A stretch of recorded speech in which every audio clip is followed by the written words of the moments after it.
Welcome to Storycraft Portal, where stories aren't just told, they're experienced. Today, we uncover one of the most terrifying and mysterious cases in American history, the Tylenol murders. In 1982, a trusted painkiller turned into a silent killer, claiming 7 innocent lives without warning. Ordinary people took a simple pill, only to never wake up again. What followed was national panic, corporate chaos, and a desperate hunt for a faceless killer. Was it a perfect, unsolved crime, or something even more sinister? This is not just a story about poison. This is about trust, tragedy, and the terrifying reality of how poison medicine changed an entire nation. October 1982, Chicago. A 12-year-old girl, Mary Kellerman, woke up with a slight cold. Her parents, trusting a common over-the-counter medicine, gave her 1 capsule of Tylenol. Just hours later, Mary was dead. No warning, no signs, just silence. The doctors were baffled. How could a trusted painkiller turn lethal? That morning, she wasn't alone. Across the city, more sudden deaths followed. Panic began to stir. Police couldn't connect the dots yet. These weren't drug addicts or overdose cases. These were healthy people taking normal doses of medicine. The city's comfort turned to suspicion. Parents threw away pills. Pharmacies pulled Tylenol from shelves. But the real horror hadn't even started. Behind the scenes, a killer had found the perfect disguise, a pill. And as bodies started falling, one thing became clear. This wasn't just tragedy. This was murder. But by who and how? The answer was buried inside the capsules themselves, waiting to be uncovered. Within hours of Mary Kellerman's death, 27-year-old Adam Janis collapsed and died after taking extra-strength Tylenol. His family gathered to grieve, but just hours later, his brother and sister-in-law took the same pills from his medicine cabinet. Both died. 3 deaths, 1 family, 1 bottle. Panic turned into urgency. Police finally saw a chilling pattern. These weren't coincidences, they were linked. Every victim had consumed Tylenol capsules, and all died within minutes. But why? The bottles weren't expired, and the capsules looked normal. Investigators had no idea they were chasing a ghost, an unseen killer hiding in a bottle. Authorities rushed to warn the public, but they were already late. More deaths followed. Chicago was in chaos. The most common medicine in America had become a murder weapon, and no one knew who was next. The FBI stepped in. But how do you catch someone you can't see? Forensic scientists began testing the capsules. The results were horrifying. The Tylenol wasn't just contaminated. It was laced with potassium cyanide, a deadly poison that can kill within minutes. Even a tiny dose is fatal. The capsules had no strange smell or taste, making them the perfect silent killer. Bottles from different stores contained poison pills, proving this wasn't a factory issue. Someone had been opening sealed packages, inserting cyanide, and returning them to shelves. The method was smart, precise, and chilling. The question was, who had the motive and access to carry out such a random act of terror? No fingerprints, no surveillance footage, no demands. Just murder. The city was in lockdown. Shelves were cleared. People were afraid to take any pills at all. And the killer? Still out there, walking free, with the perfect cover, everyday trust. What happens when you can't even trust your medicine? As news spread, America froze. National headlines screamed, "Killer in a bottle." People emptied cabinets and flushed Tylenol down toilets. Johnson & Johnson, the drug's manufacturer, was thrown into crisis. Within days, they pulled 31 million bottles from the market, costing them over $100 million. But more than money, it was about public trust. The company held press conferences, urged calm, and began working with law enforcement. Meanwhile, the public was terrified. Grocery stores had security guards at medicine aisles. Parents feared for their kids. Panic turned personal. Hospitals were flooded with patients who thought they'd been poisoned. The media called it the first mass poisoning in modern US history. No demands, no ransom, just random deaths. And still, no suspect, no pattern, just fear. Authorities knew the killer would strike again. But where and how soon? The FBI launched one of the largest investigations in U.S. pharmaceutical history.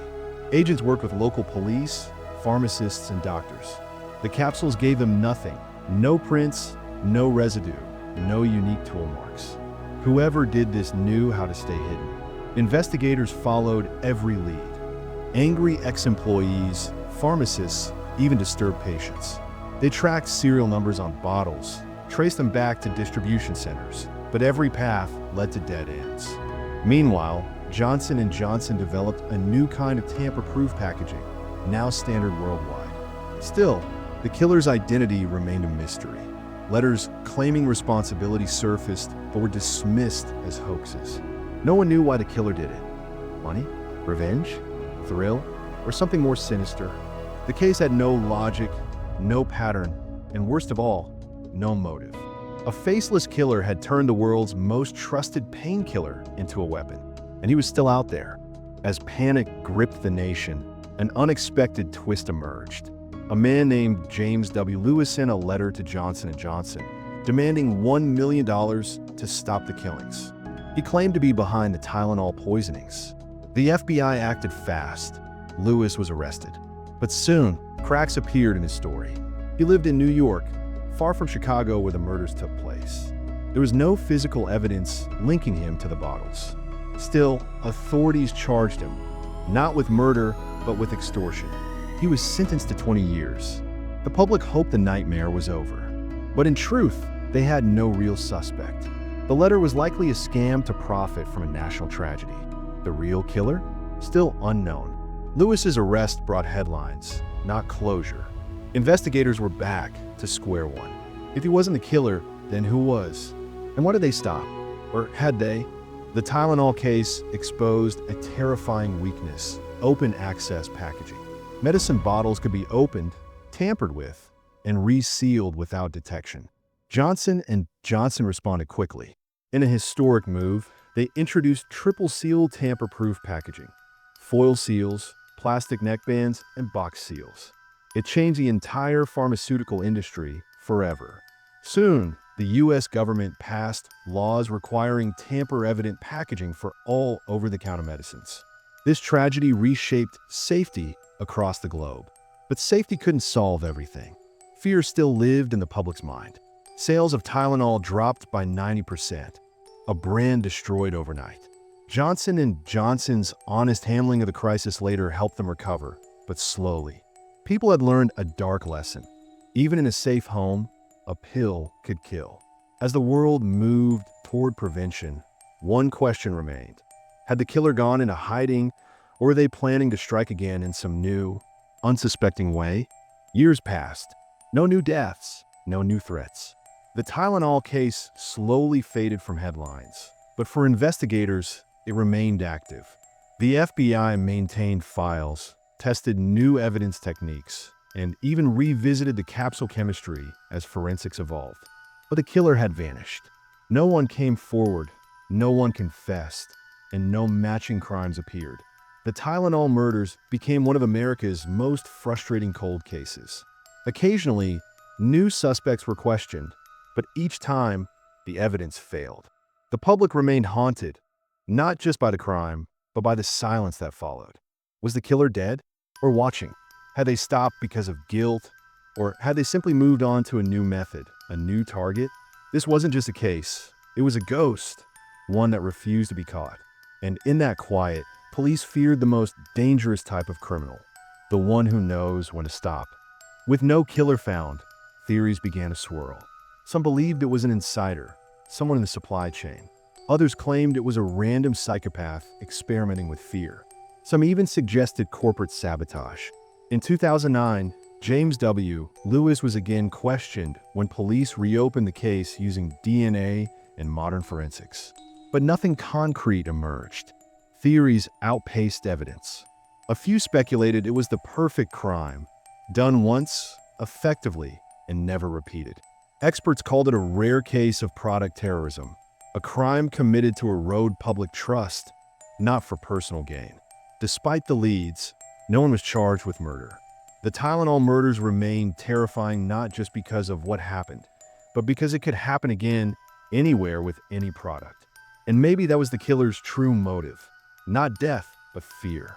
If someone could do that once and disappear, what else might they be capable of? Today, the Tylenol murders remain unsolved. No one has ever been charged with the killings, but their legacy lives on. Tamper-proof seals are now global standards. Emergency response systems change forever. The case is taught in business schools as a model of crisis management. Johnson & Johnson's transparency saved its reputation, but the tragedy cost lives and trust. The families never got justice. They only got silence. Despite hundreds of interviews, thousands of leads, and decades of research, the killer's identity is still unknown. Maybe they're gone, or maybe they're still watching every time we open a pill bottle. This case reminds us that even the safest products can be turned into weapons.